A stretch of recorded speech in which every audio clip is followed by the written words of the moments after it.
الذين ينفقون أموالهم بالليل والنهار سرا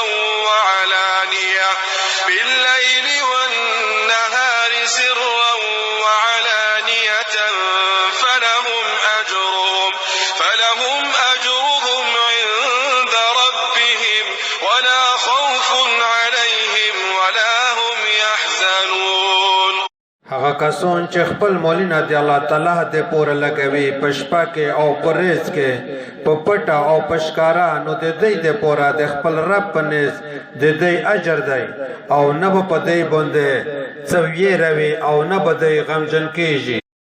الذين يأكلون الربا لا يقومون إلا كما يقوم الذي يتخبطه الشيطان من المس ذلك بأنهم قالوا إنما البيع مثل الربا وأحل الله البيع وحرم الربا فمن جاءه موعظة من ربه فانتهى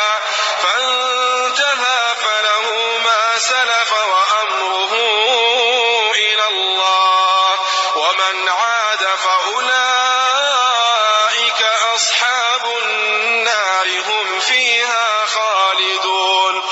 هغه کسان چې سید خوري دوی به د قبرونو نه راچکیږي مګر په شان د چکېدلې د هغه کس چې شیطان هغه په لیونتوب سره پاگل کړی وي.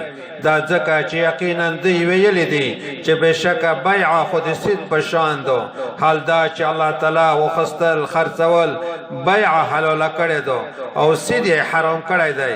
پس چاته چې د خپل رب له طرفه نصیحت روغی نو دی فورا منع شو نو د ده د پوره هغه څه معاف دي چې مخکې تیر شوي دي او د ده معامله الله تعالی ته حواله دو.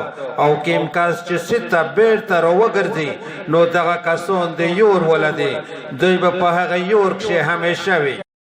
يمحق الله الربا ويربي الصدقات والله لا يحب كل كفار أثيم. الله تعالی سید ختموي یعنی به برکت کوي او خیراتنا صدقې زیاتوي او الله تعالی هیڅ یو سخت کافر سخت ګناهګار نه خوښوي. إن الذين آمنوا وعملوا الصالحات وأقاموا الصلاة وآتوا الزكاة لهم أجرهم عند ربهم ولا خوف عليهم ولا هم يحزنون.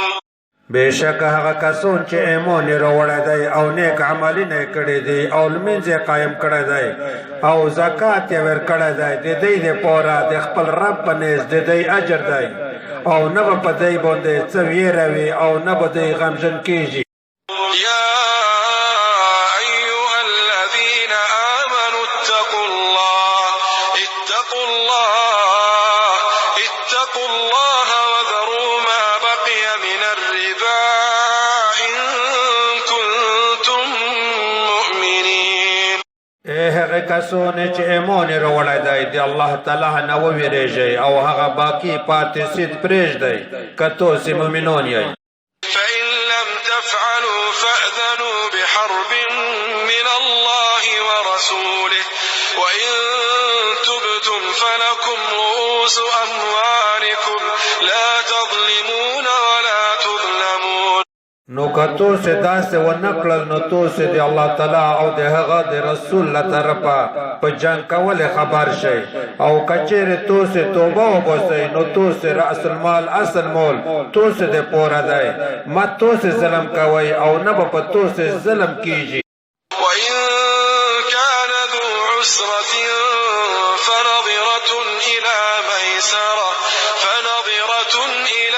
ميسرة وأن تصدقوا خير لكم إن كنتم تعلمون. او که هغه قرضداری تنګلوسته وي نو تر اسانۍ پورې مهلت ورکول دي او که صدقه یې کوي نو دا د تاسې دپاره ډېره غوره ده که تاسې پوهېږئ. واتقوا يوما ترجعون فيه إلى الله ثم توفى كل نفس ما كسبت وهم لا يظلمون. او توسه د هغه ریځ نه وویریږئ چې په هغې کې به توسې الله تعالی ته بیرته ورګرځول کېږئ. بیا به هر نفس ته پیره پیره بدله ورکولی شي د هغه عمل چې ده کړی دی او په دې به ظلم ونه کړی.